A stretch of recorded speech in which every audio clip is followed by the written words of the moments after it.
Olá, meu amigo, olá, minha amiga, seja muito bem-vindo, seja muito bem-vinda ao GRAM. Eu sou o professor Léo Castro e a partir de agora nós conversaremos como aqui nós podemos iniciar a nossa preparação para o concurso de Delta da Polícia Civil da Bahia, mesmo sem que o edital tenha sido publicado ainda.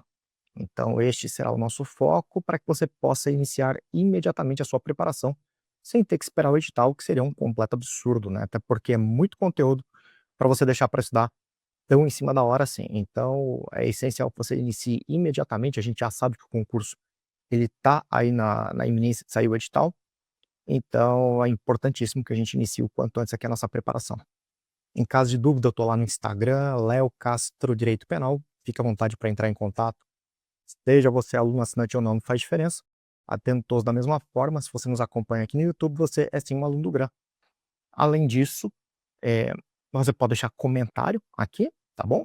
Depois que a aula acabar, se quiser deixar aqui alguma mensagem aqui pelo YouTube, eu costumo responder todas as mensagens deixadas aqui. E por fim, eu peço para que você deixe o like sempre é muito importante, não só para nos ajudar, mas para que você possa indicar aí ao YouTube o tipo de conteúdo que você tem interesse em receber. E aí, claro que você vai receber mais conteúdo aí por conta dos algoritmos, vai receber mais conteúdo relacionado aí ao concurso da PC da Bahia, bem como aí a temas correlatos, ok? Então vamos lá, vamos conversar como é que a gente vai estudar para esse concurso, sendo que não se tem um edital ainda. Eu imagino, em primeiro momento, que talvez você esteja estudando questões da banca IBFC, que foi ali a organizadora do último concurso, né? Seria uma estratégia até válida. No entanto, eu não estudaria dessa forma hoje em dia. Por quê? Por algo que eu já comentei, inclusive, em outras aulas. O perfil de cobrança das bancas mudou muito nos últimos 2 anos, 2024, 2025. Por conta, principalmente, embora não haja aqui uma declaração oficial de banca nenhuma nesse sentido, mas enfim, é algo inquestionável, por conta principalmente do uso de IA na elaboração das questões. Então, a banca IBFC, por exemplo, que era ali uma banca que fazia praticamente só questão de marca incorreta, e não era de trazer casinho prático nem nada, e, né, hoje a gente tem uma banca que tem por hábito ali trazer problemas práticos como a FGV sempre o fez. E questões muito mais complexas, não mais aquela coisa só copia e cola da lei. Agora com aprofundamento e exigência de uma certa reflexão superior àquela que se exigia nas provas anteriores. Então, eu não optaria por essa estratégia aqui de estudo. Até porque não se sabe ainda se a banca será de fato IBFC, novamente, ou se será aí de repente a FGV, né, que tá pegando exame de tudo agora, até exame de sangue os caras estão fazendo. Então, a gente não sabe a banca ainda, então isso tá por questões da IBFC, eu acredito sinceramente que não seja aí a estratégia mais apropriada para essa preparação pré-edital. Se aqui a gente não tem uma banca, não tem um edital, como que a gente vai estudar então? Convenhamos, tem alguns assuntos que nós não temos a menor dúvida de que estarão no edital.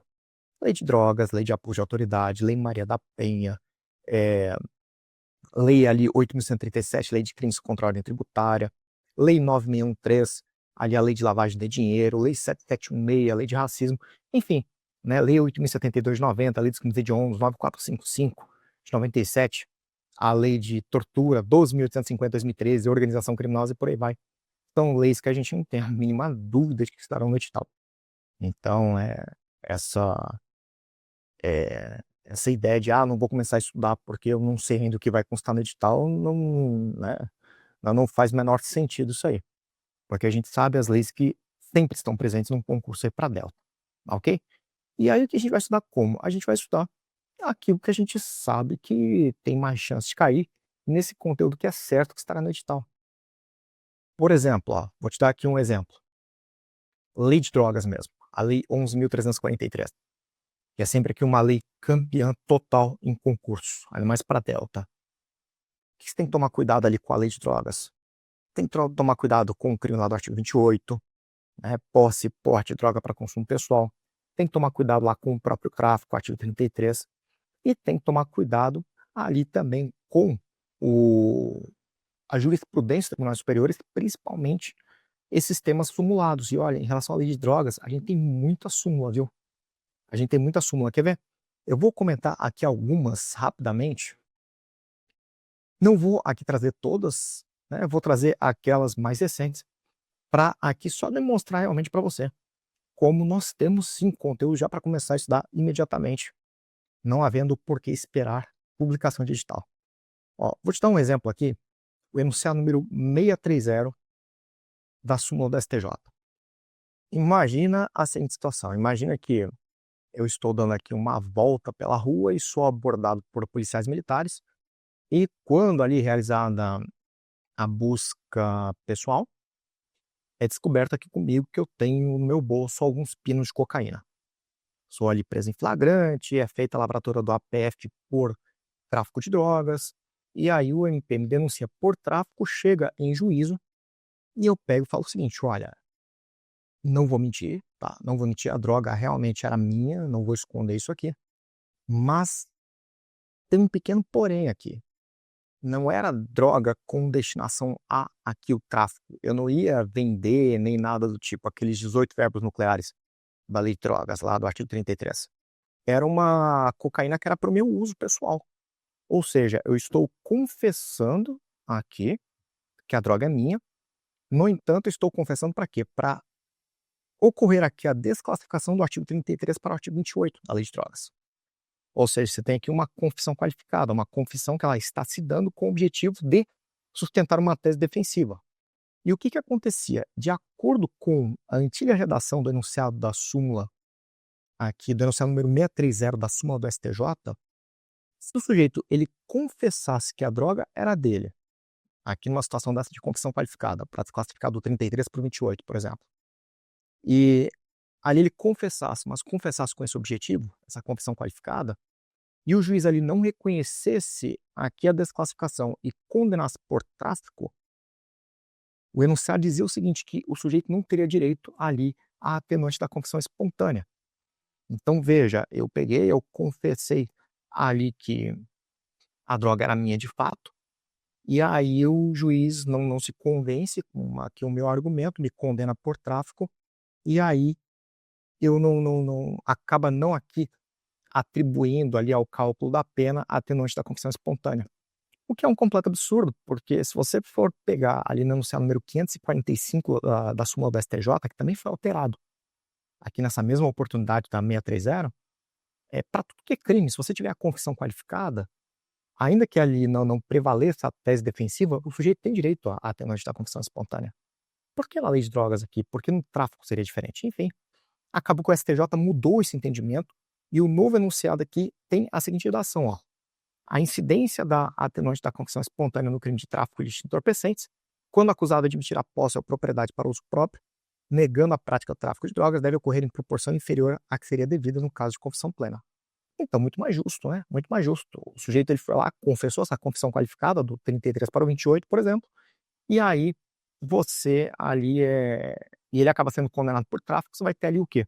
Você vai ter a atenuante da confissão espontânea, mas aplicada proporcionalmente ali, já que não houve uma confissão plena do que de fato ali ele havia feito, ok? Muito mais justo, muito mais correto aqui do que simplesmente você não reconhecer a atenuante da confissão espontânea, mesmo diante da confissão do indivíduo, né? Então, essa foi uma alteração importante, agora, recente, tá? Final de 2025, veja inclusive aqui, ó, o diário de 2 de dezembro, puta, foi um dia desse aqui, né? E mais que tem de novidade em relação à lei de drogas, em relação aqui quanto à jurisprudência dos tribunais superiores. Nós tivemos a edição de dois enunciados da súmula vinculante, 59 e 63. 59 é ali que estabelece se reconhecido o tráfico privilegiado e fixada a pena base no mínimo legal ali por conta das circunstâncias judiciais serem favoráveis em relação ali ao indivíduo, em relação ali ao caso concreto. Então você tem as circunstâncias favoráveis. O sujeito é primário, reconhece o tráfico privilegiado. Não é possível, diante desse cenário, que aqui ocorra a fixação de regime distinto do aberto ou que se negue a substituição da pena privativa de liberdade por restritiva de direitos. Além disso, a 63 que estabelece aquilo que o artigo 112 lá da LEP já falava, que o crime de tráfico, o tráfico privilegiado, perdão, ele não é crime equiparado a hediondo. Então, tráfico privilegiado não é crime equiparado a hediondo. Inclusive, o enunciado da súmula até fala. A redação é exatamente a seguinte, ó. O tráfico privilegiado não configura crime hediondo, afastando-se a aplicação dos parâmetros mais rigorosos de progressão de regime e de livramento condicional. Ok? Então, todo cuidado do mundo, além daqueles enunciados da súmula que a gente já tinha aí em relação à lei de drogas, como, por exemplo, o tráfico interestadual ou tráfico internacional, que você não precisa da efetiva transposição de fronteira para que fique caracterizado, né? Ali a impossibilidade lex tercia daquela combinação de leis na lei de drogas, enfim. Olha só, embora a gente não tenha aqui tido alterações relevantes em relação à lei de drogas, quanto aqui à lei mesmo, embora a gente não tenha tido aqui alterações relevantes, o que alterou em 2025 foi aqui esse parágrafo único, por força da lei 15.571, que, vá lá, pode sim cair em prova, mas nem de longe seria aqui a minha primeira aposta de novidade legislativa para 2026. As alterações ocorridas ao longo de 2025, agora para 2026. Nem de longe essa aqui seria a minha aposta número 1. Por quê? Porque nós tivemos alterações de muito maior importância, relevância em outras leis. Vou te dar alguns exemplos aqui, olha. Pega a Lei 12.850 de 2013, a Lei de Organização Criminosa, que tem crimes novos lá, tem novos tipos penais. Muito grande a chance de cair em prova.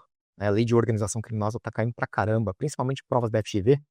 Então é claro que a chance de cair na sua prova uma questão aqui trazendo esses novos artigos, esses novos tipos penais, é claro que a chance é sempre muito grande. É aí, né?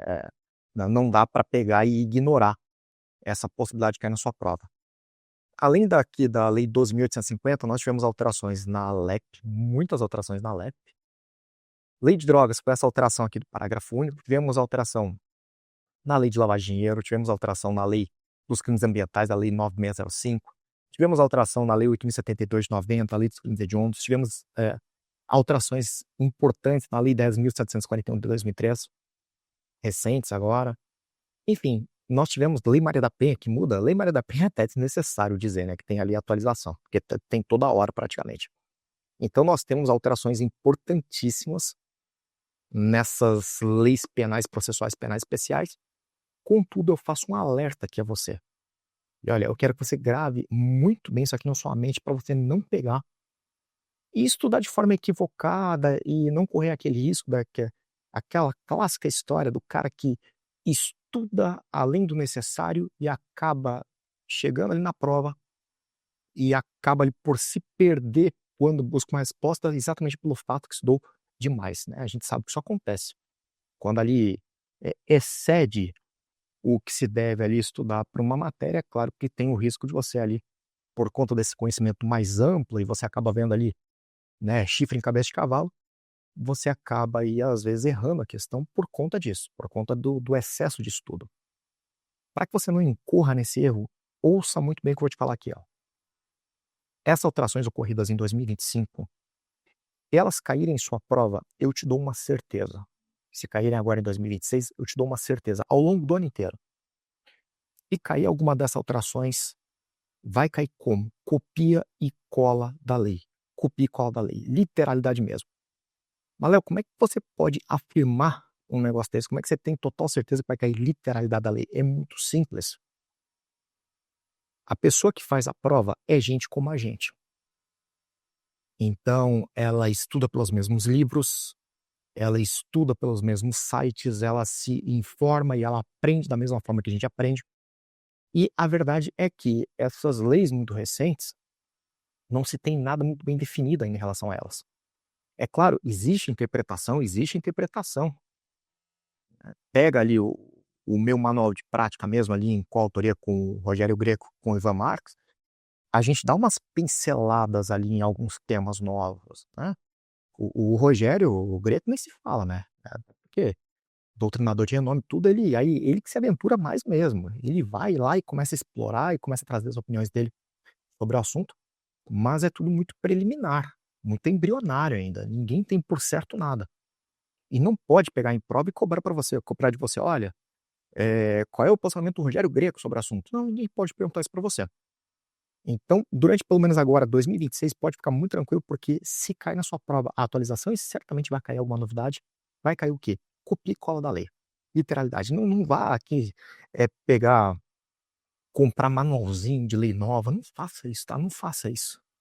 Você vai estar cometendo um equívoco terrível e vai estar se boicotando, na verdade, na sua preparação, sendo que não vai cair nada que não seja literalidade da lei em relação a essas leis novas, tá bom?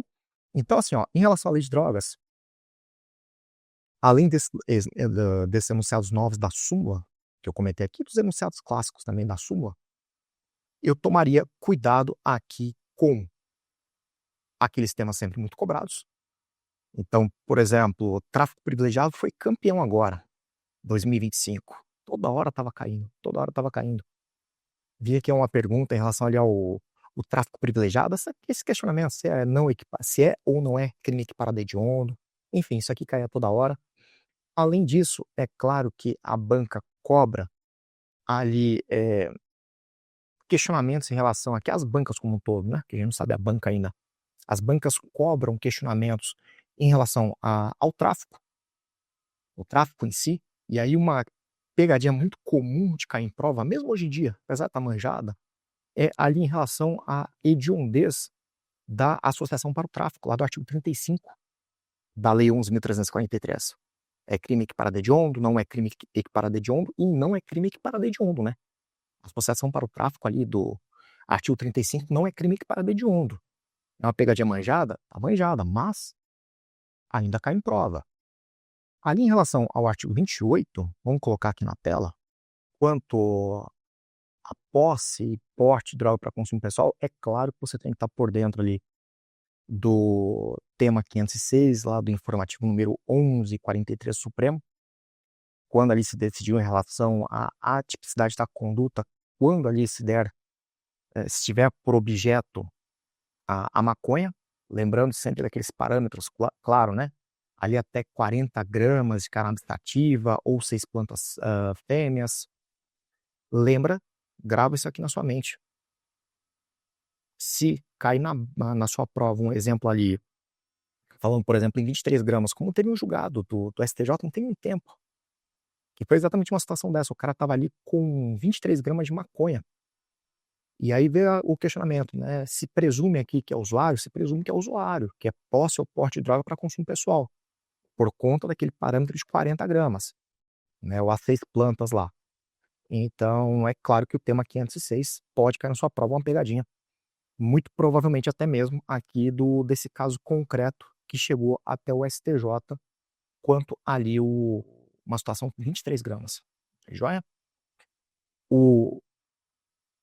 Falando aqui, antes de sair da lei de drogas, até fazendo aqui uma conexão aqui agora, né, uma ligação aqui com outra lei, um assunto que começou a cair no ano passado e que não estava caindo até então, era o agente disfarçado. O agente disfarçado, que é ali uma figura que você tem onde? Você tem na lei de drogas, no artigo 33, parágrafo 1º, inciso 4 da lei 11.343, e você tem também ali no Estatuto de Armamento, lá no artigo 17, parágrafo 2º, lá no comércio legal de arma de fogo, e no artigo 18, parágrafo único, tráfico internacional de arma de fogo. O agente disfarçado ele aparece nesses 3 crimes e é ali uma figura que foi criada a partir do pacote anticrime, surgiu a partir do pacote anticrime em janeiro de 2020. Primeiro ponto, não confunda com agente infiltrado, tá? Não confunda com a figura do agente infiltrado, até porque o agente infiltrado lembra, né? Precisa ali, é imprescindível a prévia autorização judicial para a atuação do agente infiltrado. O agente disfarçado não tem previsão nesse sentido. E o agente disfarçado é aquela hipótese em que ali o policial, vou dar um exemplo aqui da lei de drogas, embora também exista ali a possibilidade lá no Estatuto de Armamento. O sujeito ali, o policial, ele tem a informação de que o sujeito lá, tem alguém lá traficando no endereço X, lá no endereço X. Mas o policial não tem informação suficiente ainda, né? Ou o Delta, que não tem informação suficiente ainda para representar aqui para o mandado de busca e apreensão, até mesmo para realizar uma prisão em flagrante. existe ali, por conta da investigação realizada, já se tem informação de que naquele local é realizada ali a traficância, mas não se tem ali um grau de certeza, por assim dizer, suficiente para representar aqui, para se tentar uma busca e apreensão, até mesmo uma prisão em flagrante. Aí é feito o quê? É feito ali esse contato com o traficante, para fazer ali com que ele venda ou entregue a droga ao policial. Aí no instante em que o policial ali recebe, então ocorre a venda ou a entrega dessa droga, ocorre a prisão em flagrante. E aí qual que é aqui o grande questionamento? É aqui quanto à legalidade dessa prisão, porque, né, claramente uma situação de aqui é flagrante preparado. E a gente sabe que na forma do enunciado número 145 da súmula do Supremo, crime possível, você não teria aqui a possibilidade da prisão em flagrante. Contudo, por que que essa prisão aqui ela é legal? Embora haja muitos questionamentos a respeito. Por que que é legal? Pelo seguinte, ó, deixa eu te mostrar a redação aqui. Olha só, veja por que que essa prisão é legal, embora haja muitos questionamentos nesse sentido. Quanto aqui à legalidade. Ó, a redação é a seguinte, na lei de drogas, que vai aqui responder por tráfico quem vende ou entrega drogas ou matéria-prima, insumo ou produto químico destinado à preparação de drogas, sem autorização em desacordo com determinação legal ou regulamentar, a agente policial disfarçado, quando presentes elementos probatórios razoáveis de conduta criminal pré-existente. Ou seja, aqui o policial ele já tem informação de que vem ocorrendo ali a conduta criminal, que o tráfico já vem ocorrendo, como eu falei agora há pouco.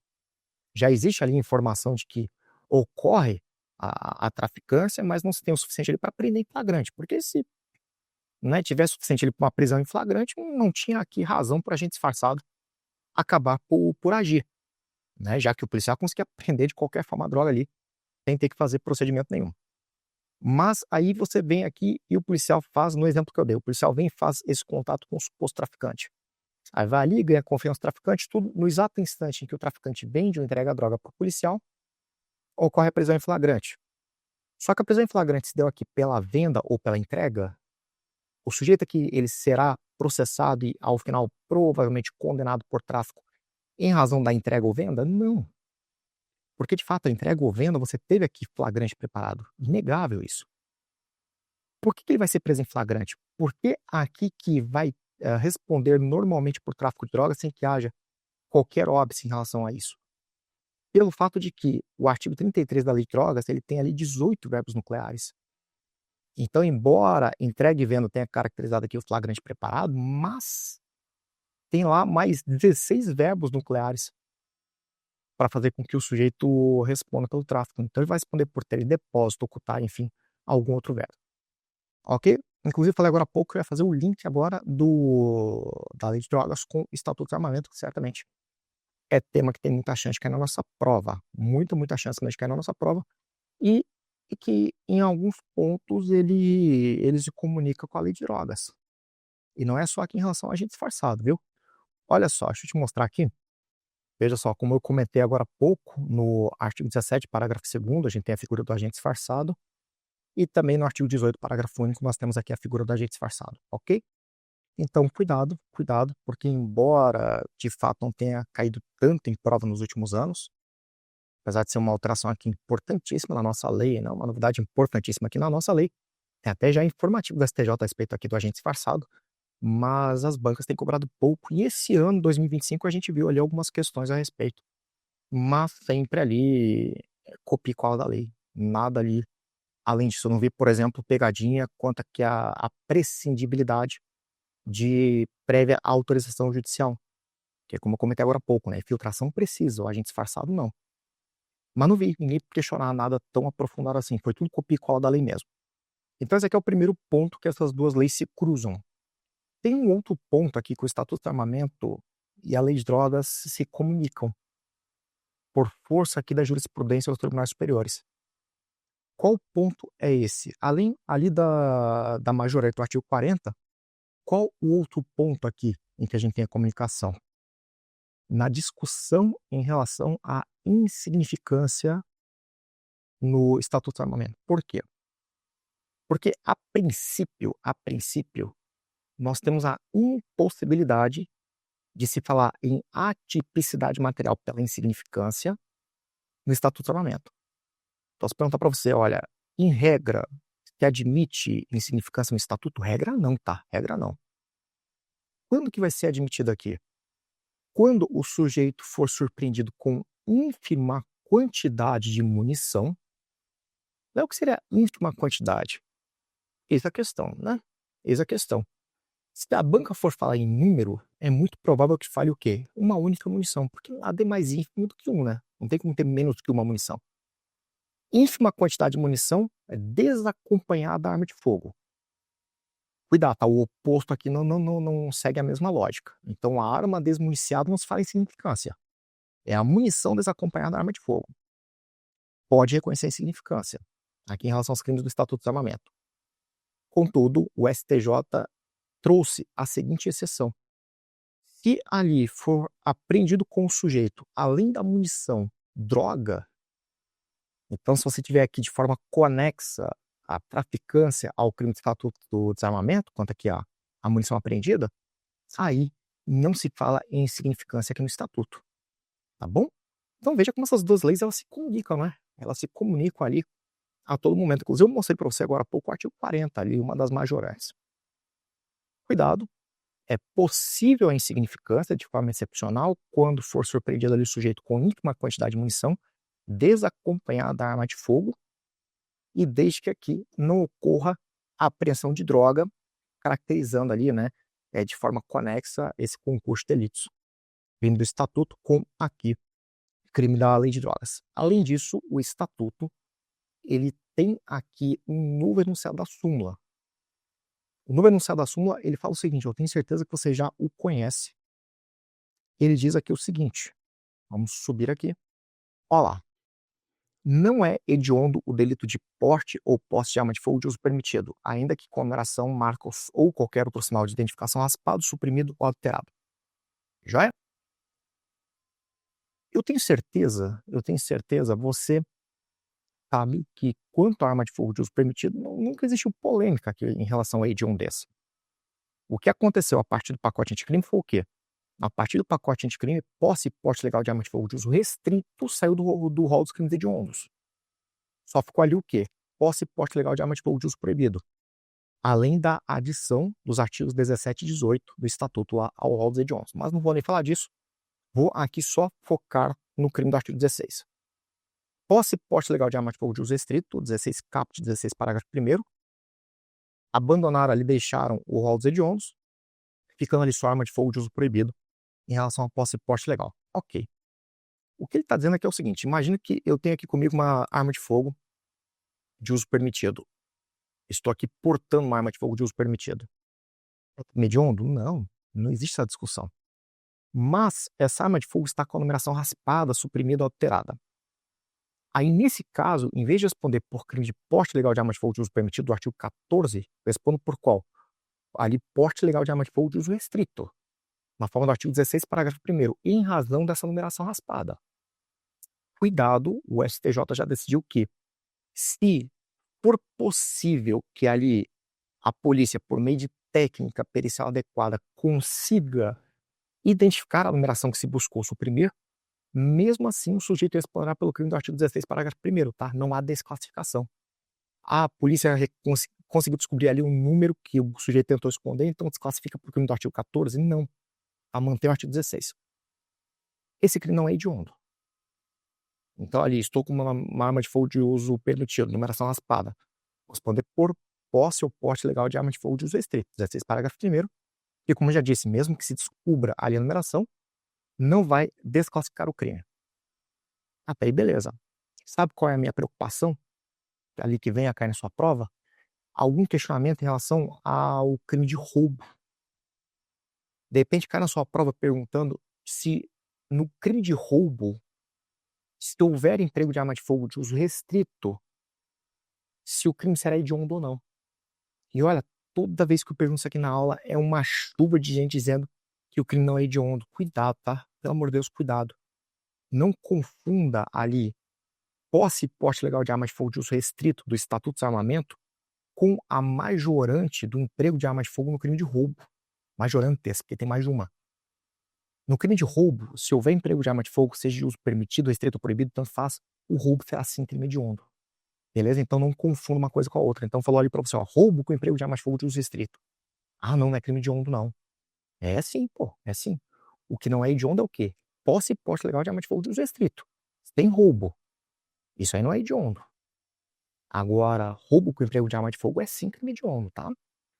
Então muito cuidado, olha, muito cuidado. Estatuto de Desarmamento, além aqui de você ter uma série de julgados a respeito, né, e julgados até complicadinhos alguns, né?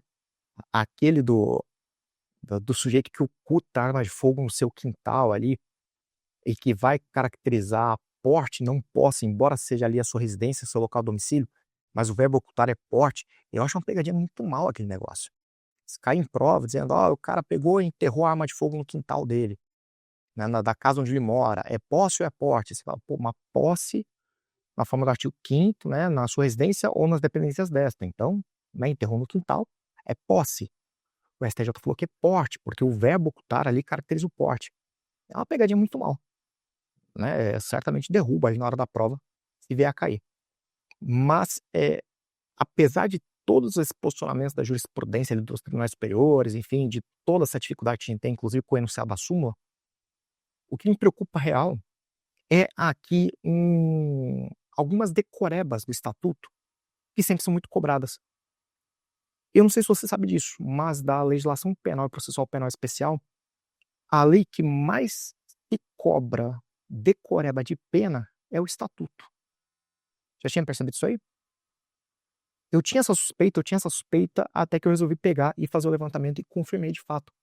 Estatuto de Desarmamento é aqui, dessas leis penais processuais penais mais cobradas, é ali a que mais se cobra pena aplicável. E a pegadinha sempre é a mesma, sempre a mesma. Qual que é a pegadinha aqui que os caras fazem sempre? Em relação ali aos crimes dos artigos 12 e 13. Vem ali e pergunta qual que é ali o crime punido com pena de detenção.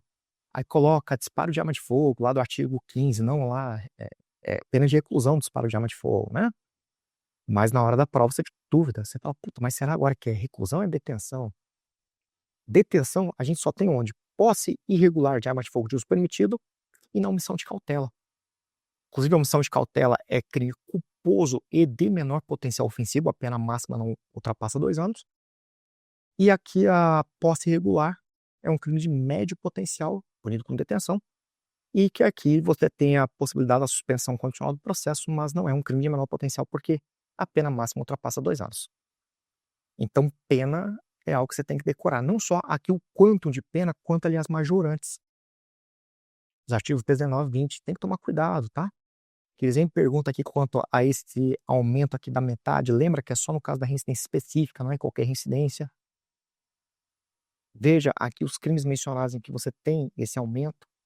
Então, ali, porte ilegal de arma de fogo de uso permitido, disparo de arma de fogo, posse e porte legal de arma de fogo de uso restrito proibido, comércio legal de arma de fogo e tráfico internacional de arma de fogo. Você tem aqui essas majorantes, do artigo 20.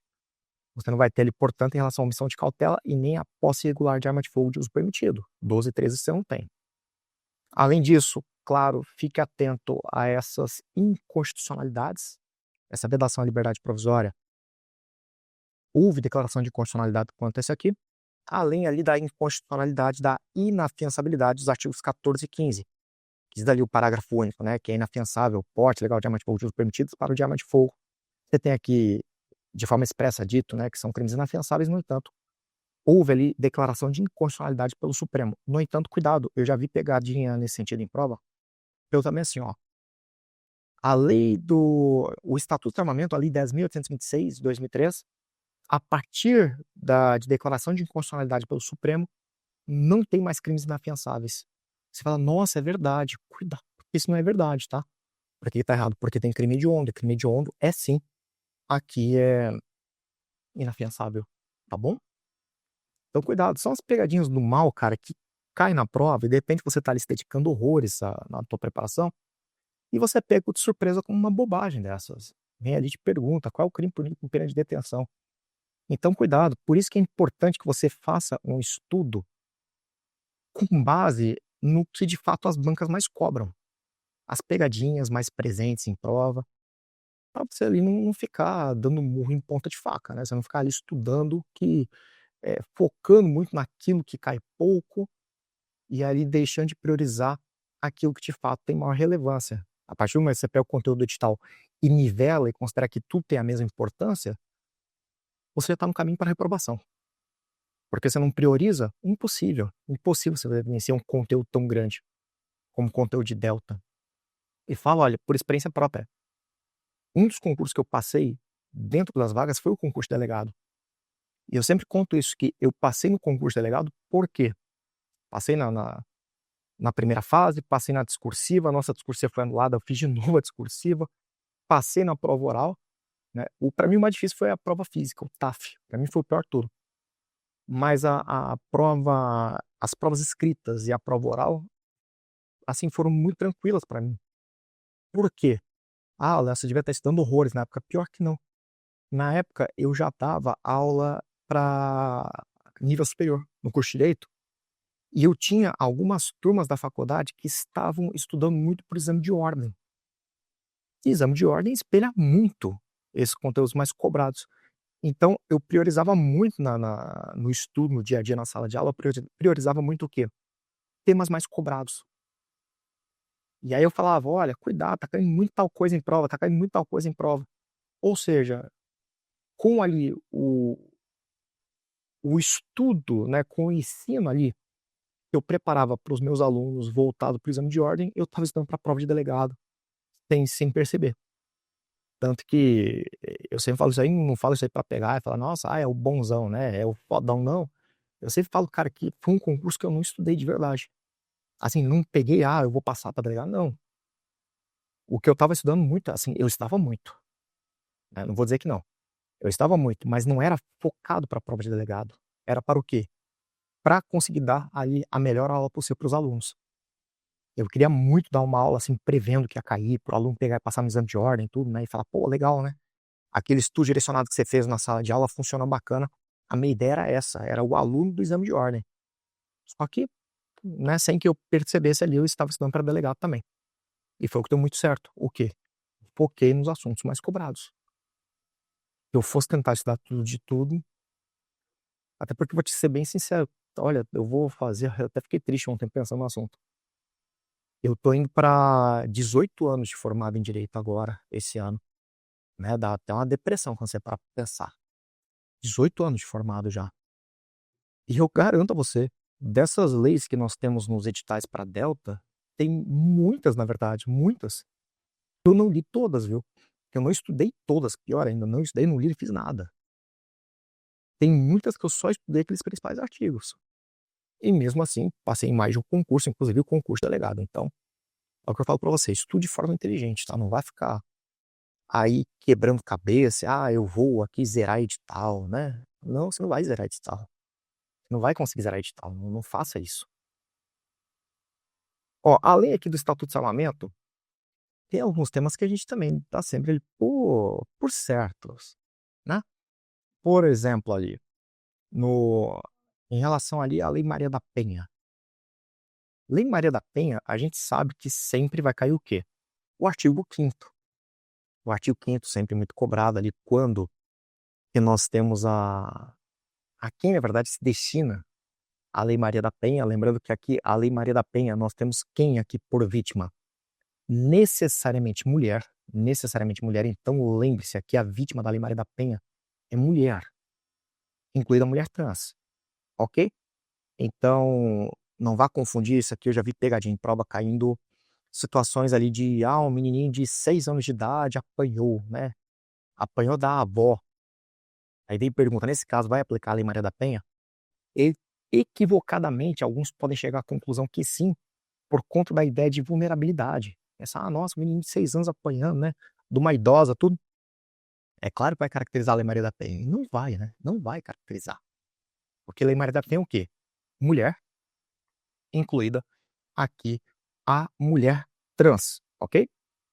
Ah, Léo, mas teve no ano passado aquela decisão quanto ali, ó, a decisão pelo Supremo, né, no mandado de junção ali em relação à lacuna existente hoje em relação aos casais homoafetivos. Então você tem ali um casal homoafetivo do sexo masculino e vem a dúvida, vai se aplicar a Lei Maria da Penha ou não vai?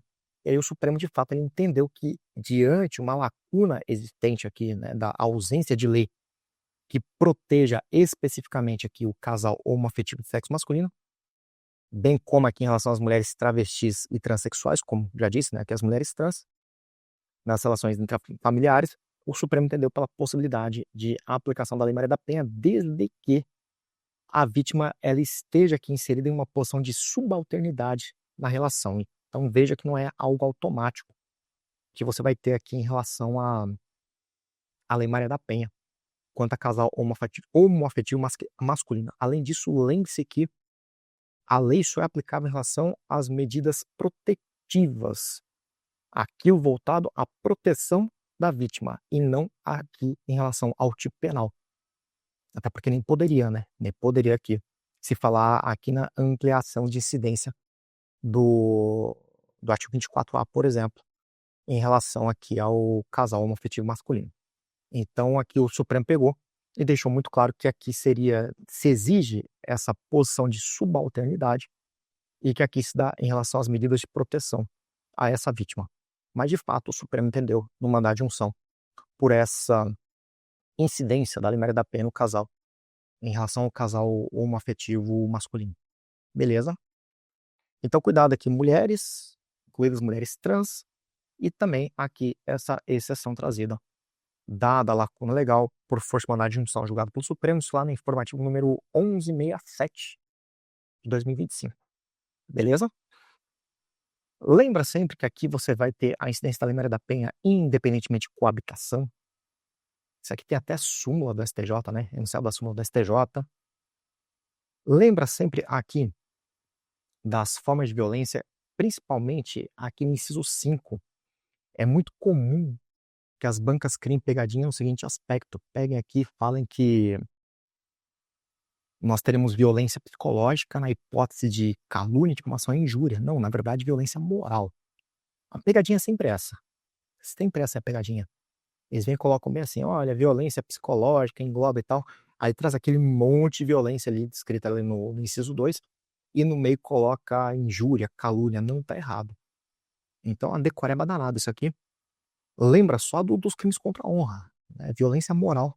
Então, aqui no inciso 5, não vai fazer confusão se falarem que é violência psicológica, você vai falar que tá errado isso aqui, que não é a resposta correta. Além disso, é claro, sempre muito cobrada ali a assistência à mulher, aqui na forma do artigo 9º. O 12C cai bastante até hoje. O 12C é aquela situação em que você delta, você daqui a pouquinho delegado, ou então ali o policial, de forma genérica aqui, né, eles trazem no artigo 12C, aqui o delta e o policial poderão decretar o afastamento cautelar do lar do agressor, naquela hipótese em que eles atuem em município que não é sede da comarca. Isso aqui até isso aqui foi objeto de julgamento pelo Supremo, né? Estavam questionando a constitucionalidade, porque se tem aqui medida cautelar decretada ali por delegado, ou então pelo policial, e o Supremo entendeu pela constitucionalidade isso aqui. Primeiro, porque você tem a submissão ao juiz dessa decisão de afastamento no prazo de 24 horas. Então não há aqui o afastamento, mas essa resposta pelo Poder Judiciário se dá de forma diferida, posteriormente, naquele prazo de 24 horas. E aqui foi necessário, embora talvez ali os ministros, quando foram decidir pela constitucionalidade ou não do dispositivo, eu tenho certeza ele ficou uma pulguinha atrás da orelha. Pô, mas isso aqui não é lá muito constitucional, né? Medida cautelar aqui, se dando pelo delta, aqui pelo policial. Mas na verdade isso aqui é um dispositivo que ele tem que existir. Ele tem que existir por conta de, principalmente, alguns estados brasileiros, que são muito extensos, muito grandes territorialmente, e que você tem situações ali em que muitas das vezes você tem ali a comarca formada por exemplo, 3 municípios, sendo que um dos municípios é um municípiozinho que é um fim de mundo danado lá, que só chega de barco, só chega de avião, internet precária. Aí chega a Dona Maria numa sexta-feira lá, contando que o marido dela anda ali ameaçando, não tem situação de flagrância, porque se tivesse um flagrante estava tranquilo. Não tem situação de flagrância, e aí Dona Maria se vê sem teto. Aí você imagina, chega lá, só tá o escrivão. Naquela delegacia, quem responde é um delegado que mora na cidade vizinha, que responde também para aquela delegacia da cidade vizinha, ali da mesma comarca. Tá lá o escrivão, sozinho. Você imagina se a Dona Maria vai e conta isso para ele uma sexta-feira à noite, o escrivão vai ter que contar pro delegado, que vai apresentar ao juiz, que vai ouvir o MP, aí volta com parecer, aí decreta o afastamento do lar, aí manda para o escrivão. Você imagina quando é que a Dona Maria vai voltar para casa? Daqui a um mês, né?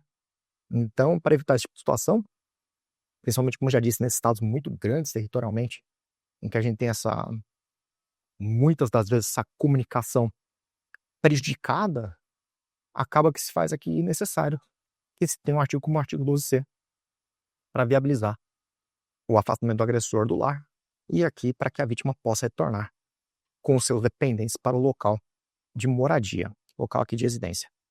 Então, o 12C, embora que exista, né, tem existido questionamento quanto à constitucionalidade do dispositivo, mas é claro aqui que para se assegurar que se tenha aqui efetiva proteção a essa vítima, acabou por se reconhecer a constitucionalidade desse dispositivo.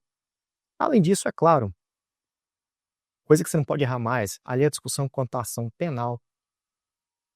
Olha, eu vi essa semana, cara, é impressionante como às vezes você fala, puta, esse aqui eu acho que o aluno ele não cai mais.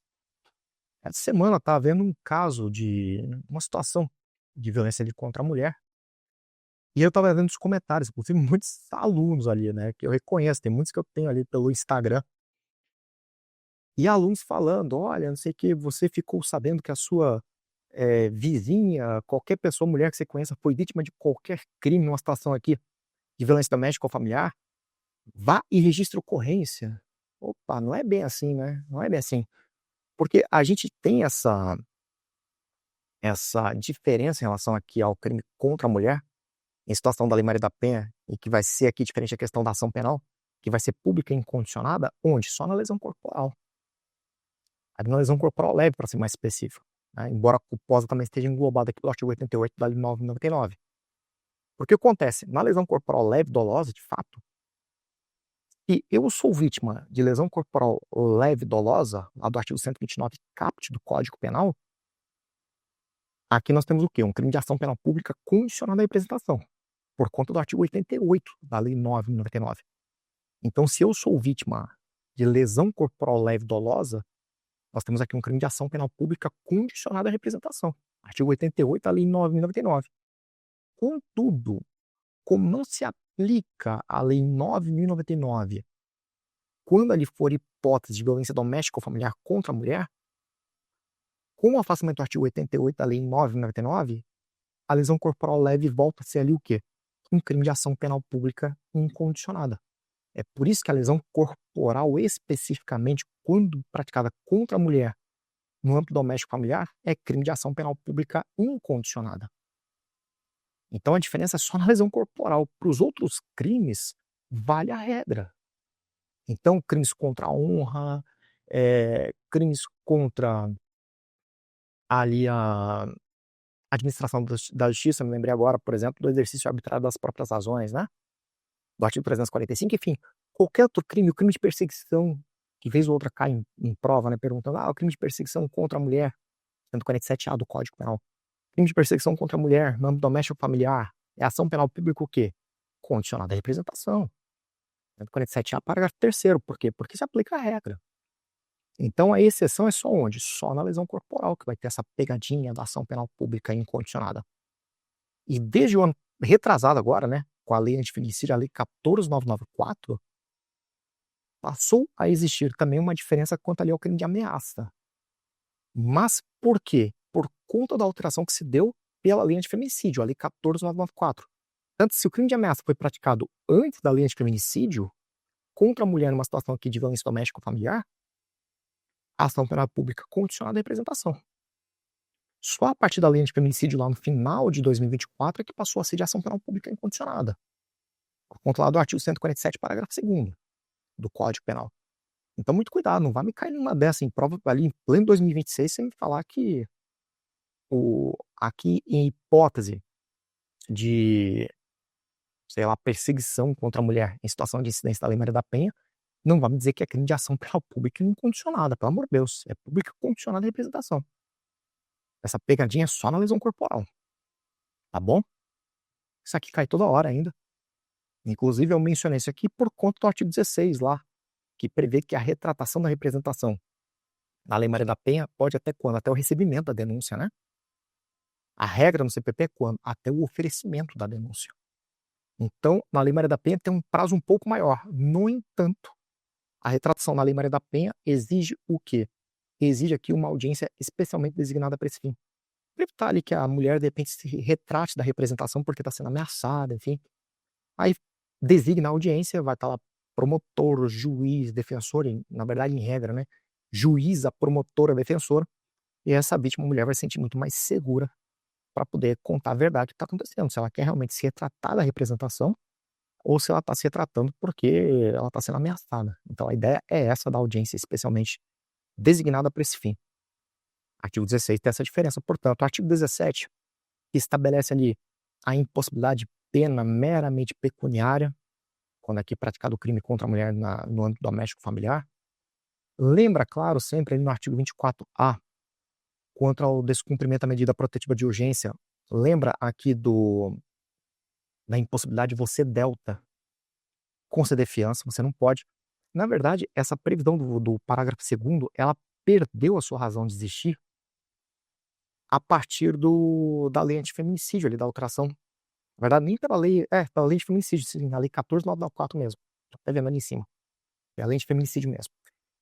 Essa discussão ela perdeu muita razão de existir por conta da lei de feminicídio, porque veja bem, essa discussão do delegado poder ou não conceder a fiança se dava ali em razão do artigo 322 do CPP.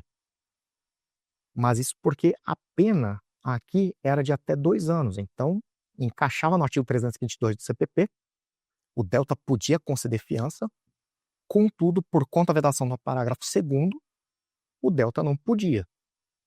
Porque só quem podia conceder fiança era quem? O juiz. Ou seja, você, delta, antes aqui da lei de feminicídio, na hipótese de flagrante por aqui crime de descumprimento da medida protetiva de urgência na forma da Lei Maria da Penha, você não podia conceder fiança. Só quem ia conceder a fiança ia ser quem? O juiz lá na audiência de custódia. Mas agora, com essa pena de 5 anos, aí perdeu qualquer espaço aqui para essa discussão. Mas mesmo assim, as bancas continuam cobrando. Mesmo que em 2025, o ano aqui inteiro seguinte à lei de feminicídio, o ano todo, as bancas cobrando questão aqui, olha, o delegado não pode conceder fiança no crime de violação no crime de descumprimento de medida protetiva de urgência, por força da Lei Maria da Penha, e estava dando como correto aqui. E embora esse parágrafo 2º ele tenha perdido totalmente sua razão de ser, de existir por conta dessa pena máxima de 5 anos, né? Mas mesmo assim, muito cuidado com a Lei Henri Borel, Lei 14.344, ela é um clone da Lei Maria da Penha, então tudo que você viu aqui, aquele afastamento cautelar pelo delegado, o crime aqui de descumprimento de medida protetiva, essa vedação do delta conceder fiança, tudo isso aqui também está lá na Lei Henri Borel. Então se liga na Lei Henri Borel, tá? Cuidado mesmo com ela. Cuidado com o ECA, a Lei 8069. Por exemplo, o ECA, lá no artigo 226, você tem previsão do quê? Tem previsão de impossibilidade de pena meramente pecuniária, igual ao artigo 17 aqui da Lei Maria da Penha. Você tem ali a vedação de incidência da Lei 9.099, 95, igual à Lei Maria da Penha.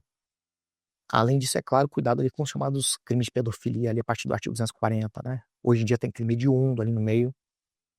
Cuidado aquelas pegadinhas quanto à competência, né? Quando que vai ser competência da JF ou da JE ali em relação a esses crimes quando praticados pela internet? Aí lembra daquela regrinha? Se for ali por conversa privada, aí você vai ter justiça estadual. Se for por meio que possa alcançar um público além da fronteira nacional, você vai ter aqui competência da JF por conta da transnacionalidade do crime, embora ainda que ninguém de fora do Brasil tenha tido acesso ao conteúdo, mas mesmo assim, o fato de ter disponibilizado, por exemplo, num site aberto a todos, já aqui caracteriza essa transnacionalidade para fins de competência da JF, ok? Mas aqui que eu peço tome cuidado, olha, fica esperto com lei de lavagem de dinheiro, caiu muito no ano passado, lei 963 caiu pra caramba no ano passado, talvez continue caindo esse ano, vamos ver, né, lei 963, como eu já disse, ó, lei 12.850, lei de organização criminosa, cuidado inclusive com as alterações. Ó, lei de organização, o conceito de organização é aquele artigo 2º e principalmente colaboração premiada, artigo 4º, cai direto aquele negócio em prova. Cuidado ali com lei 7.210 de 84, a LEP sempre muito presente em prova, seja qual for o concurso. 9605 cai muito ali do artigo 1º até o artigo 28, que é a parte geral. A lei 9605, a lei dos crimes ambientais, o grande perigo dela é em relação àqueles pontos em que ela traz temas que são tratados em outras leis, mas com regras próprias. Por exemplo, suspensão da pena. No Código Penal, até 2 anos. Lá na lei 9605, até 3. Substituição da pena privativa de liberdade por restritiva de direitos. No Código Penal, que vale para tudo que é crime. 4 ou menos a pena máxima. Lei 9605, menos de 4. Então, 4 anos já não tem direito à substituição na lei 9605. Tem um rol de agravantes próprio, tem um rol de atenuantes próprio. Tem ali previsão específica quanto à suspensão condicional do processo, quanto à transação penal. Lembra que ali a responsabilidade penal da pessoa jurídica independe da responsabilidade da pessoa física. Lei 9605 é sempre um perigo. Lei 10.741, que houve ali a alteração, o Estatuto da Pessoa Idosa, aquela antiga pegadinha que tinha do artigo 94, houve alteração, então cuidado. O rol dos crimes hediondos, Lei 8.072, sempre vale a pena ter ali na ponta da língua. Enfim, Estatuto do Armamento, que eu comentei agora há pouco. São leis que a gente sabe que sempre estão presentes em prova e é claro que a chance de cair na sua prova aí é gigantesca. Então, você que está nessa preparação pré-edital, veja que em aqui mais 50 minutos aqui, mesmo fazendo um batidão, eu mal consegui raspar aqui a superfície do conteúdo. Então não me vem dizer, não sei o que, porque se não saiu o edital, não sei o que estudar. Porra, você tem muita coisa para estudar, cara. Tem muita coisa para estudar. Olha, algumas semanas só para você se colocar em dia aqui, esse núcleo duro, como o pessoal faz aqui referência, algumas semanas para você matar esse conteúdo. Então aproveite aí que o edital não está publicado, aproveite que você tem esse tempo aí a mais e já começa a agilizar, começa a correr para matar esse conteúdo de legislação penal especial, legislação penal e processual penal extravagantes. Maravilha? Qualquer coisa está no Instagram, Léo Castro Direito Penal. Não se esqueça de deixar o like, sempre muito importante. E é isso. Maravilha? Um grande abraço. Valeu, até a próxima. Tchau, tchau.